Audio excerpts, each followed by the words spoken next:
சிவகங்கை மாவட்டம் மடப்புரம் பத்திரகாளியம்மன் கோவில் உண்டியலில் 2000 ரூபாய் நோட்டு கிடைக்கப்பெற்றது. கோவிலில் உண்டியல் காணிக்கை எண்ணும் பணி நடைபெற்றது. அதில் 19,20,000 ரூபாய் ரொக்கம், 183 கிராம் தங்கம், 160 கிராம் வெள்ளி பொருட்கள் கிடைத்தன. மேலும் ரிசர்வ் வங்கியால் திரும்ப பெறப்பட்ட 2000 ரூபாய் நோட்டை பக்தர் ஒருவர் செலுத்தியுள்ளார். அதனுடன் அமெரிக்க டாலர்கள், சிங்கப்பூர், மலேசிய நாட்டு கரன்சிகளும் சேர்ந்து செலுத்தப்பட்டிருந்தன. சிங்கப்பூரில் இருந்து கோவை வந்த விமானத்தில் ஆவணங்கள் எதுவும் இன்றி கொண்டுவரப்பட்ட 35 ட்ரோன்கள் பறிமுதல் செய்யப்பட்டன. பயணிகளின் உடைமைகளை சோதனையிட்ட போது 35 லட்சம் ரூபாய் மதிப்புடைய 35 ட்ரோன்கள் கண்டறியப்பட்டு கைப்பற்றப்பட்டன. ஆவணங்கள் எதுவும் இன்றி ட்ரோன்களை கொண்டு வந்த 2 பயணிகளிடம் சுங்கத்துறை அதிகாரிகள் விசாரணை மேற்கொண்டுள்ளனர்.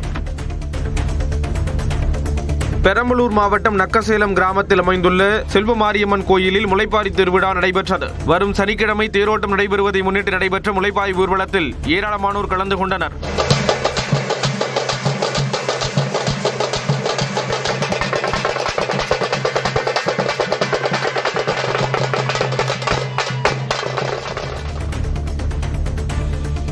விருதுநகர் மாவட்டத்தின் 25வது ஆட்சியராக சுகபுத்ரா பொறுப்பேற்றுக் கொண்டார். ஏற்கனவே ஆட்சியராக இருந்த ஜெயசீலன் பூங்கொத்து கொடுத்து வரவேற்றதுடன் பொறுப்பு ஆவணங்களை வழங்கினார். இதனையடுத்து புதிய ஆட்சியரை இருக்கையில் அமர வைத்துவிட்டு ஜெயசீலன் பிரியாவிடை கொடுத்தார். வாசல் வரை சென்று புதிய ஆட்சியர் சுகபுத்ரா வழியனுப்பி வைத்தார். ஈரோட்டில் துப்பட்டா வைத்து விளையாடிக் கொண்டிருந்த 7 வயது சிறுமி கழுத்து இறுகி உயிரிழந்தது தொடர்பாக காவல்துறையினர் விசாரணை மேற்கொண்டு வருகின்றனர். ராமகிருஷ்ணன் என்பவரது மகள் ரகிஷதா 2ஆம் வகுப்பு படித்து வந்தார். இந்த நிலையில் வழக்கம் போல பள்ளிக்கு சென்றுவிட்டு நேற்றிரவு தனது தாயின் துப்பட்டாவை வைத்து விளையாடியதாக தெரிகிறது. துப்பட்டாவுடன் கழுத்து இறுகியவாறு மயக்கமடைந்து கிடந்த சிறுமியை மீட்டு மருத்துவமனைக்கு கொண்டு சென்றனர். அவரை பரிசோதித்த மருத்துவர்கள் சிறுமி ஏற்கனவே இறந்துவிட்டதாக தெரிவித்தனர். இதுகுறித்து காவல்துறையினர் வழக்கு பதிவு செய்து விசாரித்து வருகின்றனர். பெரம்பலூரில் நாய் குறுக்கே வந்ததால் இருசக்கர வாகனத்தில் சென்றவர்கள் விபத்தில் சிக்கி காயமடைந்தனர். நெடுவாசல் கிராமத்தைச் சேர்ந்த குமார், ரமேஷ் ஆகியோர் இருசக்கர வாகனத்தில் பெரம்பலூருக்கு சென்று கொண்டிருந்தனர். ஆட்சியர் அலுவலக வழியாக சென்றபோது குறுக்கே வந்த நாய் மீது இருசக்கர வாகனம் மோதியது. இதில் இருவரும் காயமடைந்தனர். நெல்லை மாவட்டம் நாகல்குளத்தில் மேய்ச்சல் நிலத்தில் ஏற்பட்ட தீ விபத்தால் யூக்கலிப்டஸ், வேம்பு, கருவேலம் உள்ளிட்ட ஏராளமான மரங்கள் எரிந்து தீக்கிரையாகின. தகவல் அறிந்து வந்த தீயணைப்புப் படையினர் 3 மணி நேரம் போராடி தீயை அணைத்தனர். இந்த தீ விபத்தால் புல்வெளிகள் தீக்கு இரையானதால் கால்நடை தீவனத்திற்கு தட்டுப்பாடு ஏற்படும் அபாயம் உருவாகியுள்ளது. ராமநாதபுரம் மாவட்டத்தில் 10ஆம் வகுப்பு மாணவனுக்கு பாலியல் தொல்லை கொடுத்ததாக விடுதி காப்பாளர் கைது செய்யப்பட்டுள்ளார். இங்குள்ள பள்ளி ஒன்றில் 10ஆம் வகுப்பு படித்து வரும் மாணவனுக்கு விடுதி காப்பாளர் கவியரசன் பாலியல் தொல்லை கொடுத்ததாக பெற்றோர் காவல் நிலையத்தில் புகார் அளித்தனர். அதன் பேரில் போக்சோ சட்டத்தின் கீழ் வழக்கு பதிவு செய்த காவல்துறையினர் விடுதி காப்பாளரை கைது செய்தனர். திருப்பூர் மாவட்டம் உடுமலைப்பேட்டை அருகே ஆண் யானை ஒன்று உயிரிழந்தது குறித்து வனத்துறையினர் விசாரணை நடத்தி வருகின்றனர். காண்டூர் கால்வாய் வழியாக அடித்து வரப்பட்ட 15 வயது மதிக்கத்தக்க யானை தலையில் அடிபட்டு இறந்த நிலையில் திருமூர்த்தி அணையின் கரை ஓரத்தில் ஒதுங்கியுள்ளது. தகவல் அறிந்து சென்ற வனத்துறையினர் யானையின் உடலை மீட்டனர். இதையடுத்து கால்நடை மருத்துவக் குழுவினர் உடற்கூராய்வு மேற்கொண்டனர். தண்ணீர் குடிக்கச் சென்ற யானை கால்வாயில் விழுந்து தலையில் அடிபட்டிருக்கலாம் என வனத்துறையினர் சந்தேகிக்கின்றனர். திருச்சி மாவட்டம் உசுரி அருகே அனுமதியின்றி பாறைகளை வெடிவைத்து தகர்த்த போது சுமார் 2 டன் அளவிலான கற்கள் சாலையில் விழுந்து பெரும் பள்ளம் ஏற்பட்டுள்ளது. அப்போது அவ்வழியாக சென்ற மாணவ மாணவிகள் மற்றும் பொதுமக்கள் நல்வாய்ப்பாக காயமின்றி தப்பினர்.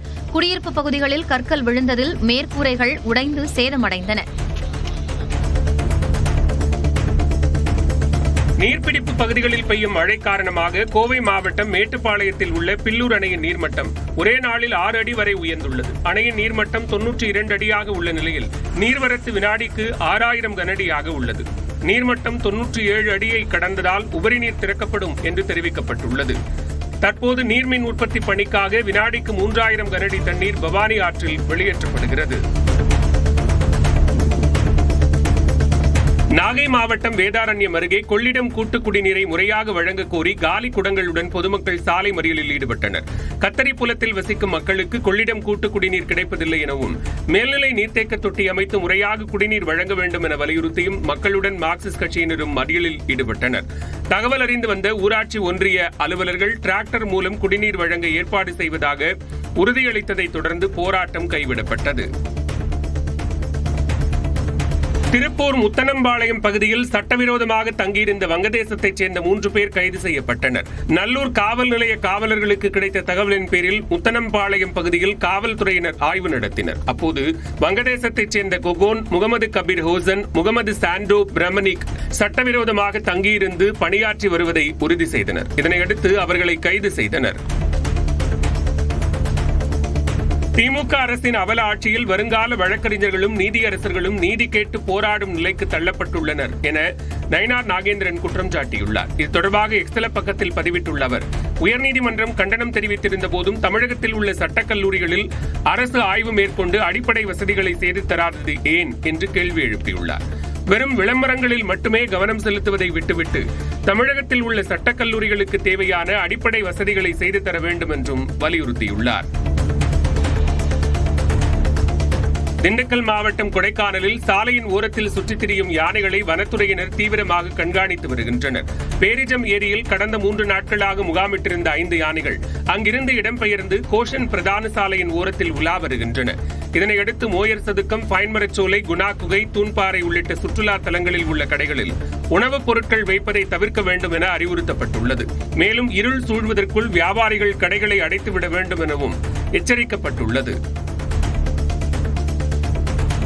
நீலகிரி மாவட்டம் குன்னூரில் கரும்பாலம் சாலையில் கார் மோதி இருசக்கர வாகனத்தில் சென்றவர் 100 அடி பள்ளத்தில் தூக்கி வீசப்பட்டு பரிதாபமாக உயிரிழந்தார். குன்னூரைச் சேர்ந்த கௌதம் சேட் என்பவர் இருசக்கர வாகனத்தில் சேலாஸ் பகுதிக்கு சென்றபோது எதிரே வந்த கார் நேருக்கு நேர் மோதியது. இதில் தூக்கி வீசப்பட்ட கௌதம் சேட்டை மீட்ட அக்கம் பக்கத்தினர் குன்னூர் அரசு மருத்துவமனைக்கு அழைத்துச் சென்ற நிலையில் அங்கு முதலுதவி சிகிச்சை அளித்த மருத்துவர்கள் ஆம்புலன்ஸ் மூலம் கோவை மருத்துவமனைக்கு அனுப்பினர். ஆனால் செல்லும் வழியிலேயே கௌதம் சேட் உயிரிழந்தார்.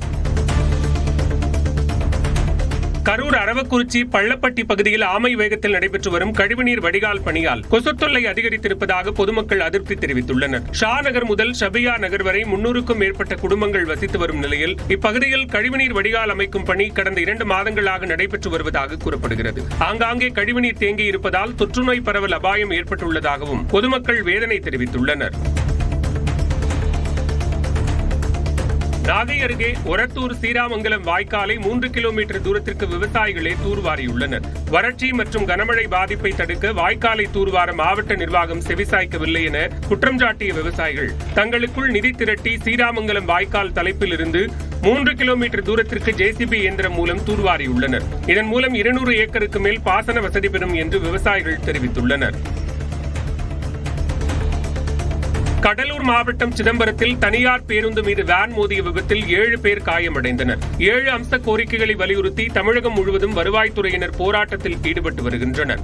அந்த வகையில் கடலூரில் நடைபெற்ற போராட்டத்தில் பங்கேற்க சிதம்பரம் தாலுகாவிற்குட்பட்ட கிராம நிர்வாக உதவியாளர்கள் சுமார் 13 பேர் வேனில் சென்றனர். இவர்களின் வாகனம் வண்டிகேட் பகுதியில் சென்றபோது முன்னால் சென்ற தனியார் பேருந்து மீது மோதியது. இந்த விபத்தில் வேனில் பயணித்த 7 பேர் காயமடைந்தனர். நடந்து முடிந்த IPL தொடரை டிவி மற்றும் டிஜிட்டல் வாயிலாக 100 கோடி பேர் கண்டுகளித்ததாக ஜியோ ஸ்டார் நிறுவனம் தெரிவித்துள்ளது. இது தொடர்பாக ஜியோ ஹாட்ஸ்டார் வெளியிட்டுள்ள அறிக்கையில், நடந்து முடிந்த IPL தொடர் அதிக பேர் பார்வையிட்ட IPL தொடராக அமைந்ததாகவும் அதன் ஒட்டுமொத்த பார்வை நேரம் 84,000 கோடி நிமிடங்கள் என்றும் தெரிவிக்கப்பட்டுள்ளது. குறிப்பாக RCB மற்றும் பஞ்சாப் அணிகள் மோதிய இறுதிப் போட்டி ஸ்டார் ஸ்போர்ட்ஸ் மற்றும் ஜியோ ஹாட்ஸ்டாரில் 3170 கோடி பார்வை நிமிடங்களை பெற்றதாகவும் தெரிவிக்கப்பட்டுள்ளது. இது அதிகம் பார்வையிடப்பட்ட 20 ஓவர் கிரிக்கெட் போட்டி என்ற சிறப்பை பெற்றுள்ளதாக ஜியோ ஸ்டார் நிறுவனம் பெருமிதம் தெரிவித்துள்ளது.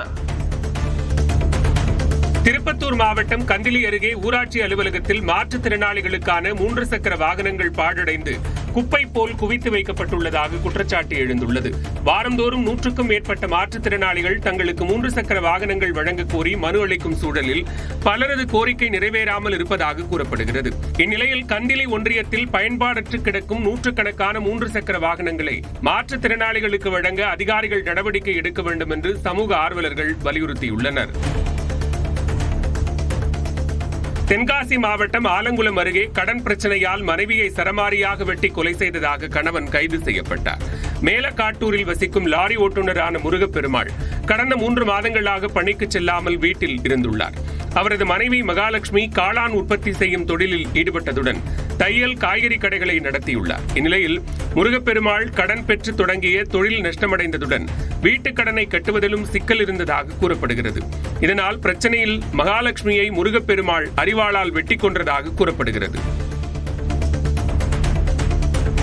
மேட்டுப்பாளையம் கோத்தகிரி வனப்பகுதியை ஒட்டிய சாலையில் பிளாஸ்டிக் உள்ளிட்ட கழிவுகளை அகற்றும் பணியில் கல்லூரி மாணவ மாணவிகள் ஈடுபட்டனர். சுற்றுலா பயணிகள் சிலர் வீசி எறியும் கழிவுகள் மற்றும் பாட்டில் துகள்களால் வனவிலங்குகள் பாதிப்படைகின்றன. இந்நிலையில் மேட்டுப்பாளையம் வனச்சரக அலுவலர் சசிகுமார் தலைமையில் தனியார் கல்லூரியைச் சேர்ந்த 50க்கும் மேற்பட்ட மாணவிகள் உதவியுடன் சாலையோரத்தில் வீசப்பட்ட கழிவுகள் அகற்றப்பட்டது. திருவண்ணாமலை மாவட்டம் ஆரணி அருகே ஏரியில் கிடந்த இளம்பெண்ணின் சடலத்தை மீட்டு காவல்துறையினர் விசாரணை மேற்கொண்டு வருகின்றனர். கல்பூண்டி கிராமத்தைச் சேர்ந்த ரேணுகாதேவி செவ்வாய்க்கிழமை இரவு வீடு திரும்பாததால் பெற்றோர் பல்வேறு இடங்களில் தேடி பார்த்துள்ளனர். இந்நிலையில் அருகே உள்ள ஏரியில் இளம்பெண்ணின் சடலம் கிடப்பதாக தகவல் அறிந்து சென்ற காவல்துறையினர் அது ரேணுகாதேவி என உறுதி செய்தனர். பின்னர் தீயணைப்பு வீரர்கள் உதவியுடன் சடலம் மீட்கப்பட்டதுடன் அவர் தற்கொலை செய்து கொண்டாரா தவறி விழுந்தாரா என விசாரிக்கின்றனர். ஆன்லைன் மருந்து வணிகத்தை தடை செய்ய வலியுறுத்தி திருவாரூர் மாவட்டம் மன்னார்குடியில் 300க்கும் மேற்பட்ட மருந்து வணிகர்கள் ஆர்ப்பாட்டத்தில் ஈடுபட்டனர்.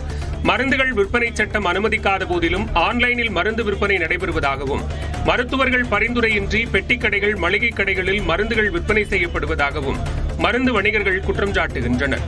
பொதுமக்களையும் வணிகர்களையும் பாதிக்கும் ஆன்லைன் மருந்து வணிகத்தை தடை செய்ய வேண்டும் என்று அவர்கள் வலியுறுத்தி போராட்டம் நடத்தினர். சேலம் அருகே ரியல் எஸ்டேட் உரிமையாளர் கொடுத்தனுப்பிய 25 லட்சம் ரூபாயுடன் தலைமறைவான அவரது ஓட்டுநர் பிடிபட்டார். பழைய சூரமங்கலம் பகுதியைச் சேர்ந்த முகமது காசிம் ஒருவரிடம் முன்பணமாக பெற்ற 25 லட்சம் ரூபாயை காரில் வைக்குமாறு தனது ஓட்டுநர் ஆனந்திடம் கொடுத்தனுப்பியுள்ளார். ஆனால் பணத்துடன் அவர் ஓட்டம் பிடித்த நிலையில் புகாரின் பேரில் காவல்துறையினர் அவரை கைது செய்தனர்.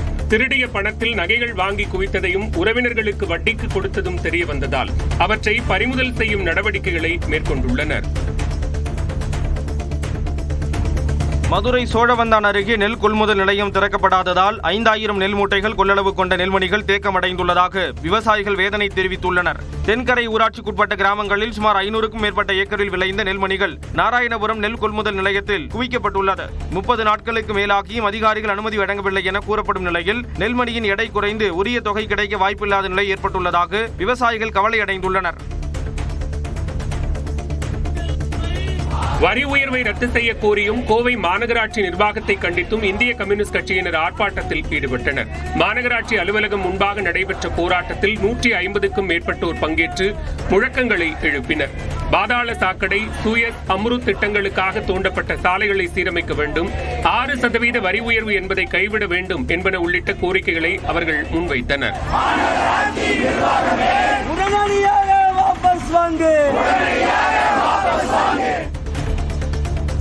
திருவள்ளூர் மாவட்டம் விளாப்பாக்கம் பகுதியில் பாஜக நிர்வாகி வீட்டில் 40 சவரன் நகைகள் கொள்ளையடிக்கப்பட்டது குறித்து காவல்துறையினர் விசாரணை நடத்தி வருகின்றனர்.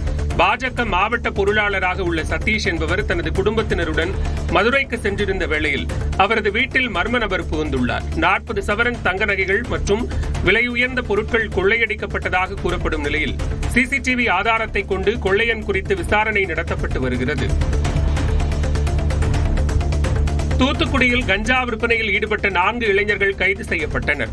சத்யாநகர் பகுதியில் ரோந்து சென்ற காவலர்கள் இருசக்கர வாகனத்தில் வந்த 4 பேரை தடுத்து நிறுத்தி சோதனை செய்தனர். அப்போது சுனைமுத்து, ராஜ்குமார், மாரிலிங்கம், பெருமாள் ஆகியவர்கள் கஞ்சா விற்பனையில் ஈடுபட்டு வந்தது உறுதியானது. மேலும் அவர்களிடமிருந்து 1 லட்சம் ரூபாய் மதிப்பிலான 2 கிலோ 700 கிராம் கஞ்சா இருப்பதும் தெரியவந்தது. இதனையடுத்து கஞ்சாவை பறிமுதல் செய்த காவல்துறையினர் 4 பேரையும் கைது செய்து விசாரணை நடத்தி வருகின்றனர். கன்னியாகுமரி மாவட்ட மலைப்பகுதியான குற்றியாறில் அரசு ரப்பர் கழக தொழிலாளர்கள் தங்கியுள்ள குடியிருப்புக்குள் ஒற்றை யானை புகுந்ததால் பரபரப்பு ஏற்பட்டது. ஒரு தொழிலாளர் வீட்டின் கதவை உடைத்து உள்ளே செல்ல முயன்ற யானையை அருகில் வசிப்பவர்கள் கூச்சலிட்டு துரத்தினர்.